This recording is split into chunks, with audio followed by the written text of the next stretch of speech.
नमस्कार बच्चों, पेड़ों के संग बढ़ना सीखो इस कविता में फिर से एक बार आपका स्वागत है। आज हम मंजरी इस पाठ्य पुस्तक से पाठ नंबर 4 पढ़ने जा रहे हैं, जिसका शीर्षक है पेड़ों के संग बढ़ना सीखो। पेड़ों के संग बढ़ना सीखो इस कविता का यह सेशन नंबर 2 है। इसके पहले सेशन में हमने कवि सर्वेश्वर दयाल सक्सेना इनका संक्षिप्त परिचय और कविता के पहले कुछ काव्यांश को हमने पढ़ा है। अब हम कविता के अगले काव्यांश को हम पढ़ेंगे। अब तक हमने पढ़ा कि कवि कहते हैं कि अगर मेरे पास कुछ जमीन होगी तो मैं उसमें फूल फल लगाऊंगा, पेड़ पौधे लगाऊंगा, कुछ थोड़ी सा बगीचा लगाऊंगा, जिससे क्या हो जाएगा, सारा वातावरण ठंड हो जाएगा और उसके साथ साथ वहाँ पर में थोड़ा जलाशय भी होगा और उस जलाशय के ठंड पानी में सारा अंग प्रत्यंग भिगो कर मैं ठंड हो जाऊंगा और सारा संसार भी ठंड हो जाएगा। कवि आगे कहते हैं कि तुम्हारे पास कुछ जमीन होगी, तुम उसमें आपने बगीचा लगाया होगा, क्वेरी होगी या फिर खेत होंगे, उसमें आपने फसल लगाए होंगे, या फिर हो सकता है कि तुम्हारे पास चौपाए घूम रहे होंगे और वहाँ पर सारे यहाँ पर इस प्रकार के वातावरण में पशु पक्षी आकर झूम रहे होंगे। आप लोगों को पता होगा कि जहाँ पर पेड़ पौधे होते हैं वहाँ पर पक्षी अपना वास्तव्य करते हैं। तो इस प्रकार से वह एक पेड़ अगर हम देखते हैं तो ऐसा लगता है कि पूरा परिवार वहाँ पर होता है। पेड़ का भी आप लोग कहेंगे कि पेड़ का परिवार कैसे होगा। आपने देखे होंगे पेड़ को कितनी सारी टहनियाँ होती है, उस पर हरे हरे पत्तियाँ होती है, तरह तरह के रंग बिरंगे फूल होते हैं, फल होते हैं तरह तरह के स्वाद वाले, और उस सब पर इसके अलावा बहुत सारे पेड़ों पर पक्षियाँ अपने घोंसले बनाते हैं। तो इस प्रकार तरह तरह के पक्षियाँ भी वहाँ पर रहते हैं। तो हम कहेंगे कि एक हरा भरा पूरा पेड़ अगर हम देखते हैं तो वहाँ पर एक परिवार हमें दिखाई देता है। तो इसलिए कवि कहते हैं कि इस प्रकार अगर एक आपके पास यह सारा संसार है पेड़ का और पक्षियों का, तो मैं आपसे विनती करती हूँ कि उस दुनिया को कभी मत खोना।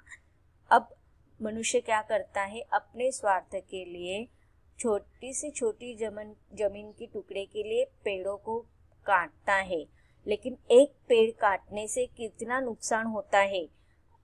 फल फूल हमें मिलते नहीं हैं, उसके साथ साथ उस पेड़ पर आधारित जो पक्षियों का जीवन होता है वह भी नश्वर हो जाता है।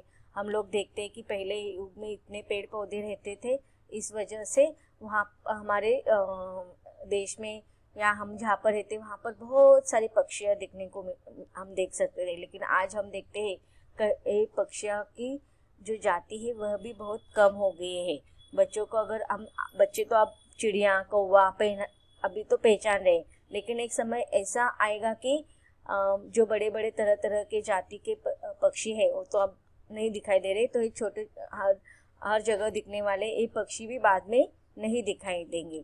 तो इस प्रकार से इन पक्षियों का, फूलों का, फलों का, पौधों का एक सुंदर सा सपना होता है, एक सुंदर सी दुनिया होती है। तो हम केवल मात्र एक पेड़ को काटते नहीं है, बल्कि एक पूरा हरा भरा परिवार को हम नश्वर करते हैं। तो इसलिए कवि कहते हैं कि अगर हम पेड़ों को काटेंगे तो उस पर आश्रित उस पर अपना घर बसाने वाले जो पक्षी है, चिड़िया, यहाँ पर उदाहरण दिया है कवि ने चिड़िया का, कि चिड़िया भी अपना आश्रय न होने की वजह से वो भी रोना शुरू कर देंगी। तो यहाँ पर कवि हम सबको विनती कर रहे हैं कि पेड़ों को कटने मत देना और चिड़िया को रोना। अब हम इन कविताओं के संदर्भ, प्रसंग और व्याख्या अर्थात भावार्थ देखेंगे। प्रस्तुत काव्यांश हमारी हिंदी पाठ्य पुस्तक मंजरी 8 में संकलित कविता पेड़ों के संग बढ़ना सीखो से उद्धृत है। इस कविता के कवि सर्वेश्वर दयाल सक्सेना है। प्रसंग, कविता के माध्यम से कवि ने पर्यावरण संरक्षण की प्रेरणा दी है। अब देखिए, ये जो संदर्भ प्रसंग है, हर कविता यहाँ पर जो हमने आज जो कविता पढ़ रहे उस कविता के हर पंक्ति का संदर्भ और प्रसंग सेम रहेगा, सिर्फ व्याख्या अर्थात भावार्थ अलग होगा। अब हम इन कविता की पंक्तियों का व्याख्या देखते हैं। कवि बच्चों से कहते हैं कि संभव है तुम्हारे पास तुम्हारी अपनी जमीन हो, फल फूल से लदे बगीचे हो या अपनी खाली जमीन हो, या हो सकता है कि छोटी सी क्यारी ही हो जो फूलों के खुशबू से महक रही हो, या फिर कुछ खेत हो जिसमें फसलें लगी हो। अब यहाँ पर व्याख्या कंटिन्यू है। यह भी संभव है कि उनमें चौपाए यानी पशु घूमते हो या आंगन में पक्षी चहकते हो। यह तुमसे विनती है कि तुम इनको, अगर ये सारी चीजें तुम्हारे पास है तो कवि कहते हैं कि आपसे प्रार्थना है, विनती है कि तुम इनको मिटने मत देना, पेड़ों को कभी मत काटने देना, क्योंकि ऐसा करने से चिड़ियों का आश्रय छिन जाएगा और तुम्हें चिड़ियों के लिए तरसना पड़ जाएगा। तो यह है इस कविता के अंश का या पद्य अंश का व्याख्या या भावार्थ। अब हम अगले कविता के पंक्तियों को देखते हैं, लेकिन बच्चों इसके पहले मैं आपसे एक सवाल करना चाहती हूँ जिसका उत्तर आप स्वयं सोच समझ कर देंगे और उस पर विचार करेंगे। अब देखिए, आप लोगों को पता है कि पेड़ हमारे कैसे उपयोगी होते हैं, पेड़ों का हमें किस प्रकार से उपयोग होता है। थोड़ा सोचो और उत्तर आप आपके नोटबुक में लिख कर रखो। लिखा आपने? Very good. आप वीडियो पॉज करके भी लिख सकते हो।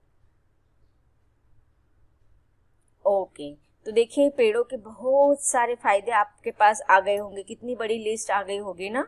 पेड़ हमें गर्मी के दिनों में छाया देते हैं, ठंडी हवा देते हैं। इसके साथ साथ हम देखते हैं कि पेड़ों का हर अंग हमें उपयोगी होता है। अब इन कविता के पंक्तियों से हमें यही चीज सीखने को मिलने वाली है। देखते हैं कविता के अगले पंक्तियां। एक एक पत्ती पर हम सबके सपने सोते हैं, शाखें कटने पर वे भोले शिशुओं सा रोते हैं। पेड़ों के संग बढ़ना सीखो, पेड़ों के संग खेलना, पेड़ों के संग संग इतराना, पेड़ों के संग हिलना। अब देखिए यहाँ पर कवि कहते हैं कि एक एक पत्ती पर हम सबके सपने सोते हैं। यहाँ पर कवि का कहने का तात्पर्य है कि पेड़ का हर अंग प्रत्यंग हमें उपयोगी है। उन पेड़ों के वजह से हमारे जीवन के सपने साकार होते हैं। अब आप कहेंगे कि हमारे जीवन के सपनों का और पेड़ों का क्या मेल है? तो इसका बहुत गहरा संबंध है। आपने देखा होगा कि अगर पेड़ सूख जाते हैं या टूट जाते हैं तो उन टूटे हुए पेड़ों को सुखाकर उसकी जो लकड़ी बनती है, उन लकड़ियों से हमें कितने सारे उपयोग होते हैं। एक तो पहले युग में, आज तो गैस आ गया है, लेकिन पहले युग में ईंधन के रूप में उसका उपयोग किया जाता था जलाने के लिए। उसके बाद हम देखते हैं आज हमारे घर में जितने भी फर्नीचर है, दरवाजे होते हैं, खिड़कियां होती हैं, कुर्सी होती है, टेबल होते हैं, हमारे रोजमर्रा के जीवन के बहुत सारी जो उपयोगी वस्तुएं होती है ये पेड़ से ही बनते हैं।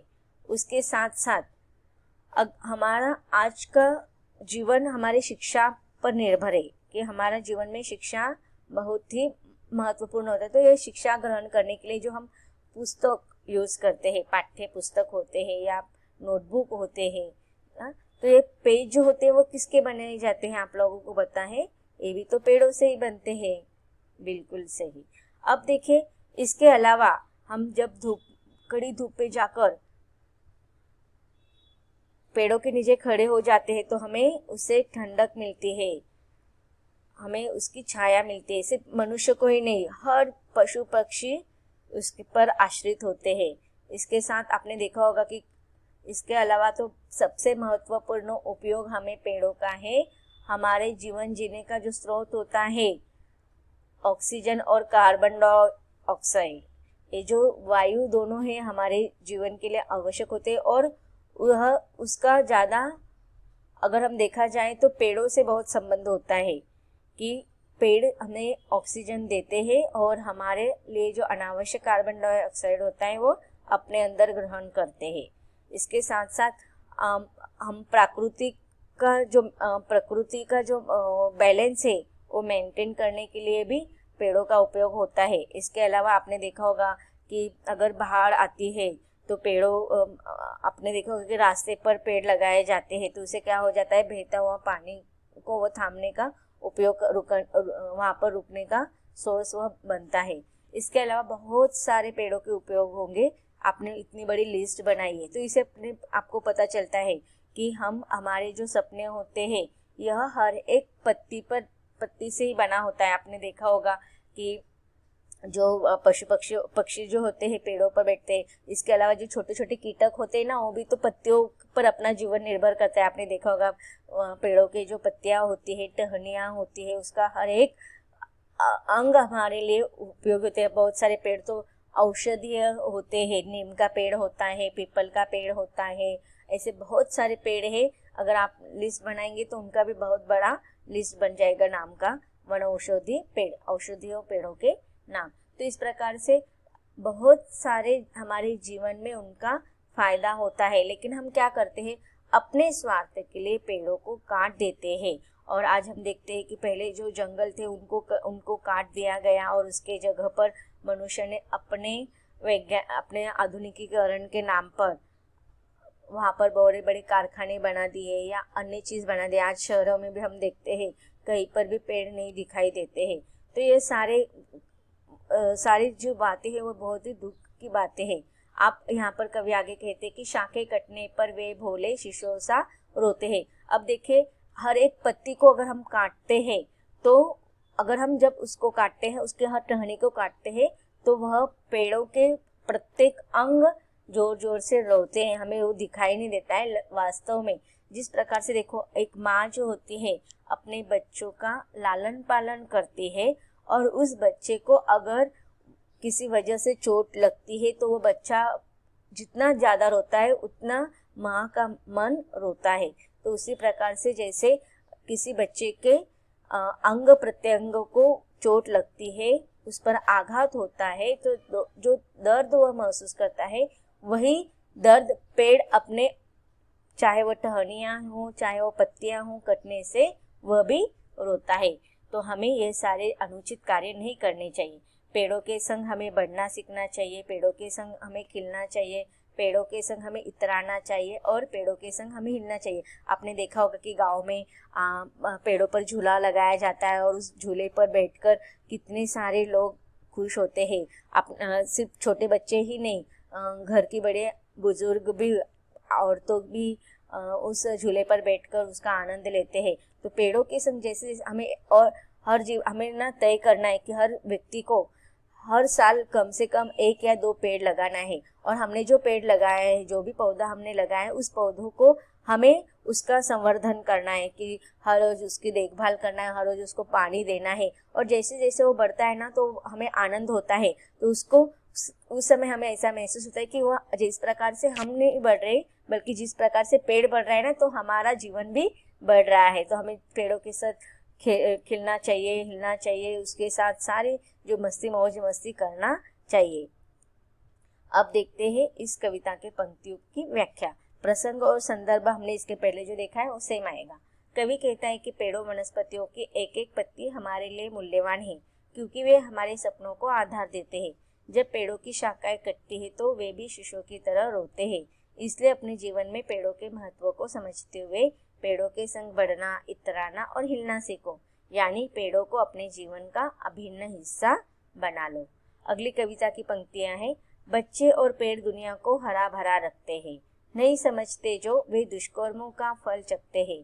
आज सभ्यता वहशी बन पड़े, पेड़ों को काट रही है, जहर फेफड़ों में भर इंसानों को बांट रही है। अब देखिए, यहाँ पर कवि कहते हैं कि जिस प्रकार से परिवार जो होता है, हर परिवार में जिस घर में बच्चे होते हैं वो घर है ना हरा भरा लगता है। तो उसी प्रकार से पेड़ों से भी हमारा जीवन, हमारा संसार, हमारा विश्व हरा भरा रखता है।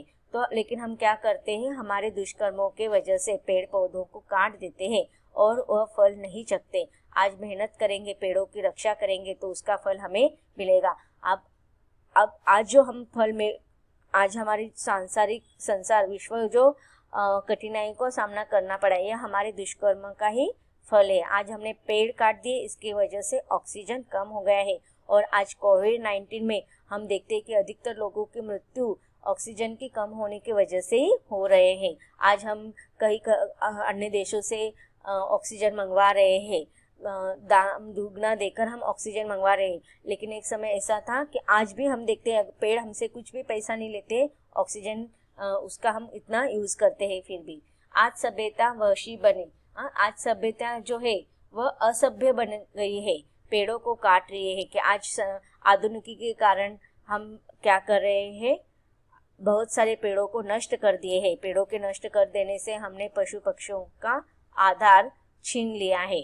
तो यहाँ पर इसका जो फल है हम लोगों को ही भुगतना पड़ रहा है। जहर फेफड़ों में भर इंसानों को बांट रही है। अब देखिए कि जो आज देखते हैं वायु प्रदूषण जो हो रहा है, हवा प्रदूषण जो हो रहा है, अगर आज पेड़ों की संख्या ज़्यादा होती तो आज ये प्रदूषण के कम हो जाती, और इसका परिणाम दुष्परिणाम हमारे फेफड़ों पर हो रहा है और इंसान एक दूसरे से दूर चलते जा रहे हैं। अब देखते हैं इस कविता के पंक्तियों की व्याख्या। संदर्भ और प्रसंग आपको मैंने पहले जो बताया है वही आप लिखेंगे। व्याख्या है, कवि के अनुसार इस संसार की हरियाली और खुशहाली का आधार पेड़ व बच्चे हैं। जो इस बात को नहीं समझते उन्हें पछताना पड़ता है। वर्तमान समय में सभ्यता वहशी बनी हुई है, अर्थात शहरीकरण और औद्योगिकीकरण ने मानवों को पेड़ का दुश्मन बना दिया है। वे पेड़ों को काटते जा रहे हैं। पेड़ों के कटने से हवा जहरीली हो रही है, जिससे मनुष्य बीमार होता जा रहा है। तो बच्चों, इस प्रकार यह कविता यहीं पर समाप्त होती है। धन्यवाद।